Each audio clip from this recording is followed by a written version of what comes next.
हमारे YouTube channel रंगीला music world को लाइक share subscribe करना बिल्कुल ना भूलें।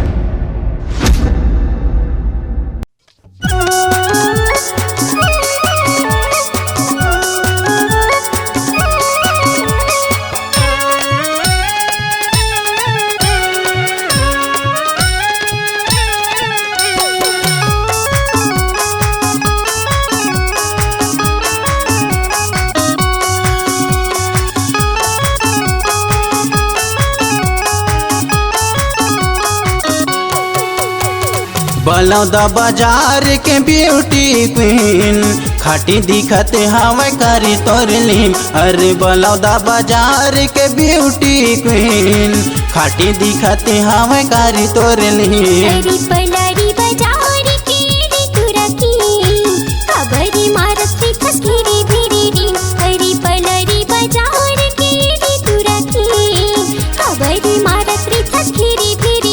अरे सर की पहाड़ गांव के तोला माया वो करैया ले जाऊं रे तोला भागा के उड़हरिया।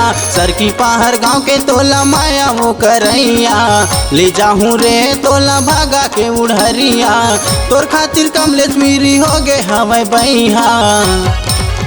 अरे पलरी बाजार के रे तुरकी खबरी मारत रे खंघेरे भेरी डिंग। अरे पलरी बाजार के रे तुरकी खबरी मारत रे खंघेरे भेरी डिंग।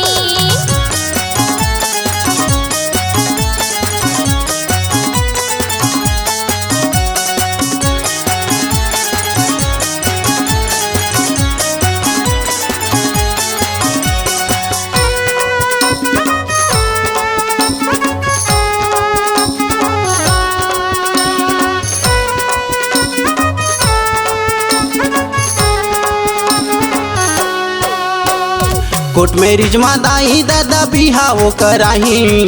जज साहब भटूरी कलम ल चलाही। जज साहब भटूरी कलम ल चलाही। अनुप रोशन डेविड गोलू मामा है गवाही। वकील साहब कन्या दान ल कराही। वकील साहब कन्या दान ल कराही। कहाँ तोर विचार हवै मोला वो बताना। तै मोरे रानी टूरी मैं तोर राजाना। का तोर विचार हवै मोला वो बताना। तै मोरे रानी टूरी मैं तोर राजाना। दिल में तोर रानी प्यार हो जगाना। अरे पलरी बाजार के रे तुरकी खबरी मारत रे खंघेरे भेरी डिंग। अरे पलरी बाजार के रे तुरकी खबरी मारत रे खंघेरे भेरी डिंग।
अरे सर की पहाड़ गांव के तोला माया वो करैया ले जाऊं रे तोला भागा के उड़हरिया। सर की पहाड़ गांव के तोला माया वो करैया ले जाऊं रे तोला भागा के उड़हरिया। तोर खातिर कमलेश मेरी हो गे हवै बैहा। अरे पलरी बाजार के रे तुरकी